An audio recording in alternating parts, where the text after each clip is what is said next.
Hola chicos, ¿cómo están? Hoy les traigo para compartir una historia de terror, una historia de miedo, que generalmente son aquellas que compartimos en torno al fuego del campamento, el fogón que armamos en el campamento, pero bueno, como este año el campamento es un poquito distinto, no quiero dejar de compartir con ustedes estas historias, así que les voy a contar el cuento que se llama La del 11J, que pertenece a este libro, Socorro, 12 cuentos para caerse de miedo, de Elsa Bornemann. Espero que les guste la historia. La del 11J. Cuesta creer que una abuela no ame a sus nietos, pero existió la viuda de R, una mujer perversa, bruja del siglo XX, que solo se alegraba cuando hacía daño. La viuda de R nunca había querido a ninguno de los 3 hijos de su única hija, y mucho menos los quiso cuando a los pobrecitos les tocó en desgracia ir a vivir con ella, después del accidente que los dejó huérfanos y sin ningún otro pariente en Océanos a la Redonda. Durante los años que vivieron con ella, la viuda de R trató a los chicos como si no lo hubieran sido. ¡Ah! Si los había mortificado, castigos y humillaciones a granel, sobre todo a Lilibet, la más pequeña de los hermanos. ¿Acaso porque era tan dulce y bonita, idéntica a la mamá muerta? A quien la viuda de R tampoco había querido. Por supuesto, porque por algo era perversa, ¿no? Luis y Leandro no lo habían pasado mejor con su abuela, pero al menos sus caritas los habían salvado de padecer una que otra crueldad. No se parecían a la de Lilibet y por lo tanto a la vieja no se le habían transformado en odiados retratos de carne y hueso. El caso fue que tanto sufrimiento soportaron los 3 hermanos por culpa de la abuela, que no bien crecieron y pudieron trabajar, alquilaron un departamento chiquito y se fueron a vivir juntos. Pasaron algunos años, Luis y Leandro se casaron y así fue como Lilibet se quedó solita en aquel 11J. Contrafrente, 2 ambientes, teléfono, cocina y baño completo. Más balconcito a pulmón de manzana. Lili era vendedora en una tienda y a partir del atardecer estudiaba en una escuela nocturna. Un viernes a la medianoche, no bien acababa de caer rendida en su cama, se despertó sobresaltada. Una pesadilla que no lograba recordar acaso. Lo cierto fue que la muchacha empezó a sentir que algo le aspiraba las fuerzas, el aire, la vida. Esa sensación le duró alrededor de 5 minutos inacabables.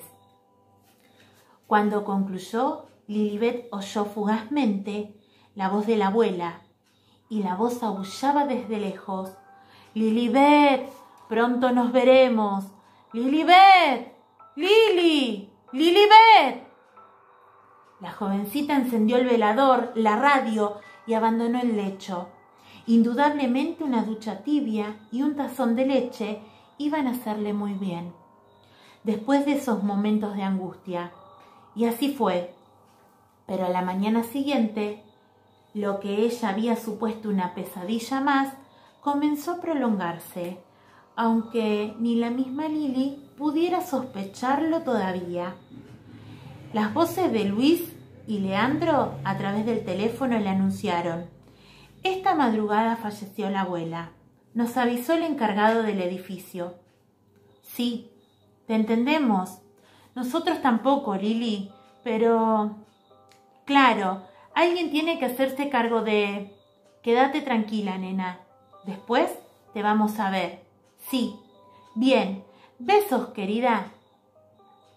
Luis y Leandro visitaron el 11J la noche del domingo.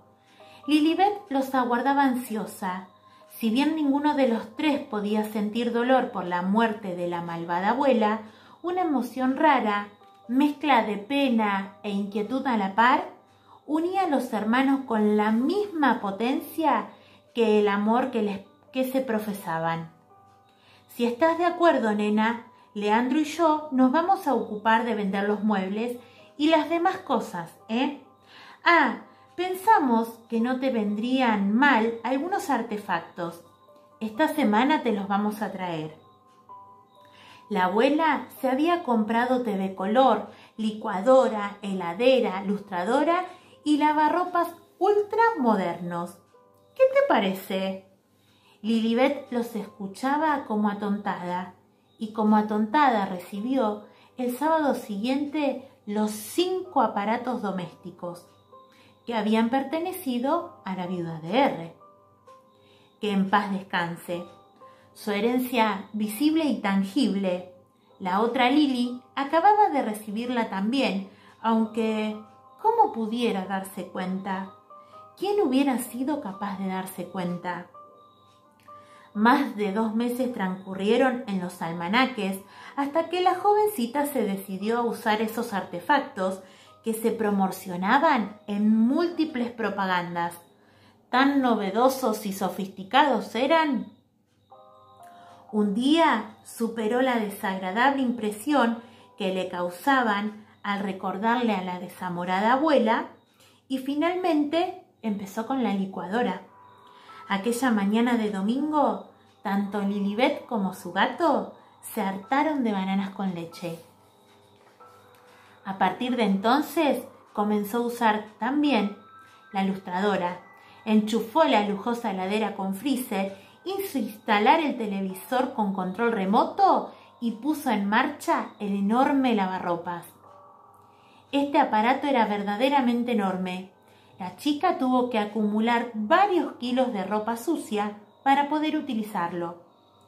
¿Para qué habría comprado la abuela semejante armatoste, solitaria como habitaba su casa? A lo largo de algunos días, Lilibet se fue acostumbrando a manejar todos los electrodomésticos heredados, tal como si hubieran sido suyos desde siempre. El que más le atraía era el televisor color, claro. Apenas regresaba al departamento, después de su jornada de estudio y trabajo, lo encendía y miraba programas de trasnoche. Habitualmente se quedaba dormida sin ver los finales. Era entonces el molesto zumbido de las horas sin transmisión que le hacía las veces de despertador a destiempo. En más de una ocasión, Lili se despertaba antes del amanecer a causa del que emitía el televisor encendido al divino botón. Una de esas veces, cerca de la madrugada de un sábado como otros, la jovencita tanteó el cubrecama, medio dormida, tratando de ubicar la cajita del control remoto que le permitiera apagar la televisión sin tener que levantarse. Al no encontrarlo, se despabiló a medias. La luz platinosa que proyectaba el aparato, más su chirriante sonido, terminaron por despertarla totalmente. Entonces la vio y un estremecimiento le recorrió el cuerpo. La imagen del rostro de la abuela le sonreía sin sus dientes desde la pantalla. Aparecía y desaparecía en una serie de flashes que se apagaron de pronto, tal como el televisor, sin que Lilibet hubiera siquiera rozado el control remoto. A partir de aquel sábado, el espanto se instaló en el 11J como huésped favorito. La pobre chica no se animaba a contarle a nadie lo que le estaba ocurriendo. ¿Me estaré volviendo loca?, se preguntaba aterrorizada.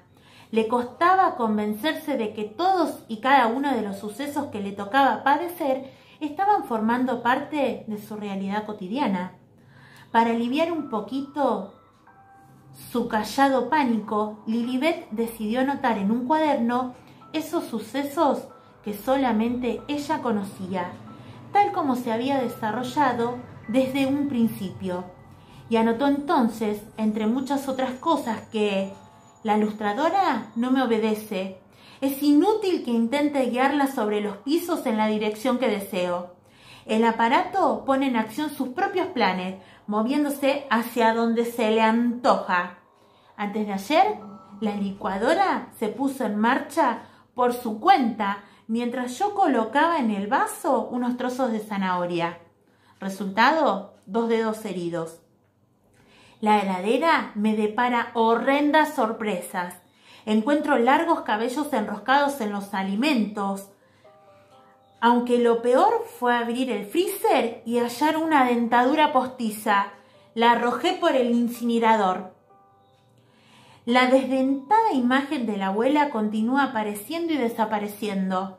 De pronto, en la pantalla del televisor, durante las funciones de trasnoche. Mi gato Sambri parece percibir todo. Se desplaza por el departamento, casi siempre erizado. Fija su mirada redondita aquí y allá, como si lograra ver algo que yo no. El único artefacto que funciona normalmente es el lavarropas.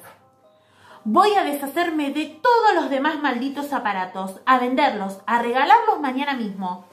Durante esta siesta dominguera, mientras me dispongo a lavar una montaña de ropa, aquí concluyen las anotaciones de Lilibet. Abruptamente, y un trazo de bolígrafo azul sale como una serpentina desde el final de esa A hasta llegar al extremo inferior de la hoja. Tras un día y medio sin noticias de Lili, los hermanos se preocuparon mucho y se dirigieron a su departamento. Era el mediodía del martes siguiente a esa siesta dominguera. Apenas arribado, Luis y Leandro se sobresaltaron. Algunas vecinas cuchicheaban en el corredor general. Otras golpeaban la puerta del 11J mientras el portero pasaba el trapo de piso una y otra vez. No sabemos qué está pasando adentro. La señorita no atiende el teléfono, no responde ni al timbre ni a los gritos de llamado. Desde ayer que agua jabonosa seguía fluyendo por debajo de la puerta hacia el corredor general, como un río casero. Dieron parte a la policía, forzaron la puerta que estaba bien cerrada desde dentro y con su correspondiente traba. Luis y Leandro llamaron a Lili con desesperación, la buscaron con desesperación y con desesperación comprobaron que la muchacha no estaba allí.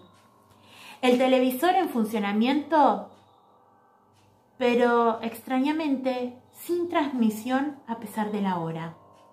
Enerva con su zumbido. En la cocina, la montaña de ropa sucia junto al lavarropas en marcha y con la tapa levantada. Medio enroscado en la paleta del tambor giratorio y medio colgando hacia afuera, un camisón de Lilibet. Única prenda que encontraron allí, además de una pantufla casi deshecha en el fondo del tambor. El agua jabonosa seguía derramándose y empapando todos los pisos.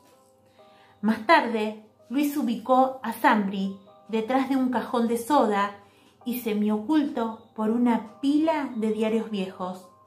El animal estaba como petrificado y con la mirada fija en un invisible punto de horror del que nadie logró despegarlo todavía. Se lo llevó Leandro. El gato, único testigo. Pero los gatos no hablan. Y a la policía, las anotaciones del cuaderno de Lilibet le parecieron las memorias de una loca que, vaya a saber cómo se las ingenió para desaparecer sin dejar rastros. Una loca suelta más, la loca del 11J, como la apodaron sus vecinos, cuando la revista para la que yo trabajo me envió a hacer esta nota.